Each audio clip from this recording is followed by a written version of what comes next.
Halo teman-teman semuanya, semoga bahagia dan sehat selalu.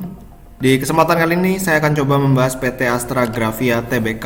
Kode sahamnya ASGR, seperti apa perusahaannya akan coba saya bahas setelah yang satu ini.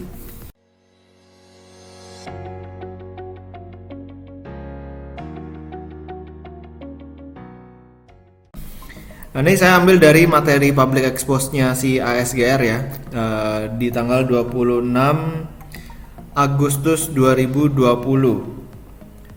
Nah, jadi kalau misalnya kita lihat di sini, ASGR ini dimiliki oleh 76,8% itu oleh Astra.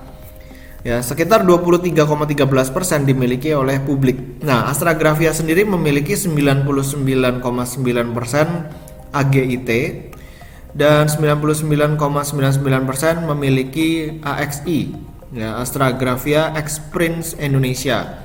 Nah, si Astra Grafia ini sendiri memiliki prinsipal Fuji Xerox, ya. Jadi produk-produk milik Fuji Xerox ini dipasarkan oleh si Astra Grafia. Nah, Astra Grafia ini jadi boleh dikatakan member of Astra ya. Dan kalau misalnya kita lihat dari sini jaringan penjualan dan layanan purna jualnya si ASGR itu kantor pusatnya di Jakarta, dan kalau misalnya kita lihat di sini udah mulai tersebar di hampir seluruh Indonesia, baik itu kantor cabang maupun titik layanan. Ya, jadi kalau misalnya di sini dikasih lihat udah mencakup 514 kota dan kabupaten. Jadi luar biasa.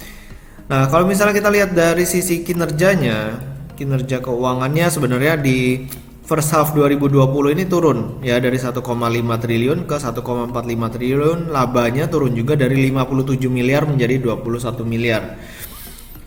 Nah, kita bakal coba lihat dari Stockbit buat lebih detailnya dan terupdate ya di 9 bulan tahun 2020. Ini pendapatannya masih turun dari 2,7 triliun menjadi 2,3 triliun. Lalu laba bersihnya turun juga dari 100 miliar menjadi 34 miliar. Nah, cuman kita mau lihat kira-kira per quarternya seperti apa.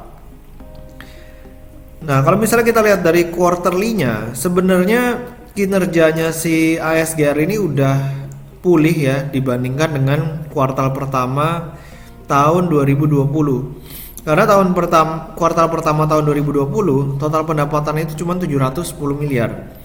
Tapi udah mulai meningkat menjadi 896 miliar walaupun belum pulih seperti tahun 2019 ya, tahun 2019. Sementara kalau misalnya kita lihat labanya juga masih rendah ya, masih cukup jauh dibandingkan dengan tahun 2019. Nah, ini apakah ASGR ini bisa meningkatkan kinerjanya di kuartal 4 tahun 2020 atau enggak? Nah, itu kita mesti perhatikan.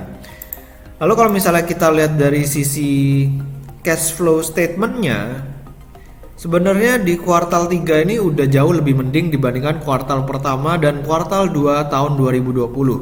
Ya, kuartal 1 minus 300 miliar, kuartal 2 minus 100 miliar.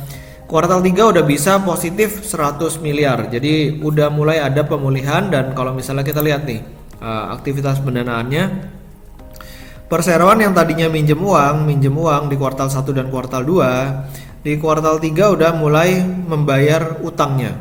Ya, secara net-net ini udah mulai bayar utang sekitar 70-an miliar, dan perseroan memutuskan untuk membagikan dividen sekitar 66 miliar. Nah, kalau misalnya kita mau lihat dari key statistiknya, sebenarnya solvency ratio dari si ASGR ini dari current rasionya masih cukup oke di 2,55 kali ya, masih sehat. DER-nya juga rendah banget 0,1. Dan kalau misalnya kita lihat dari current valuation-nya, PE ratio di 5,77 kali dan current price to book value ratio di 0,67 kali. Jadi kalau boleh dikatakan sebenarnya harga sahamnya si ASGR ini masih cenderung murah. Ya, masih cenderung murah. Tapi ya dengan asumsi kuartal 4-nya bisa seperti tahun 2019. Kalau misalnya ternyata rendah lagi dan kedepannya bakal turun terus, ya tentu nggak gitu menarik ya untuk si ASGR ini.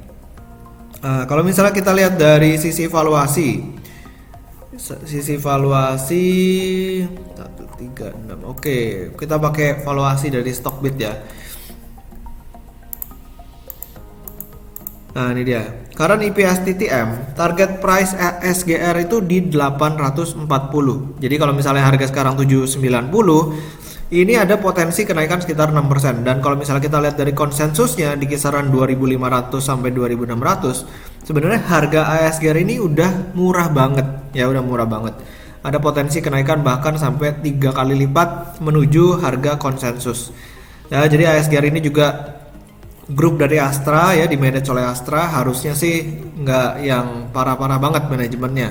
Jadi demikian dari saya tentang ASGR, semoga video kali ini bermanfaat. Jangan lupa buat di subscribe YouTube channel saya dan juga follow Instagram saya di Pesan Saham. Sampai ketemu di video berikutnya, selamat berinvestasi.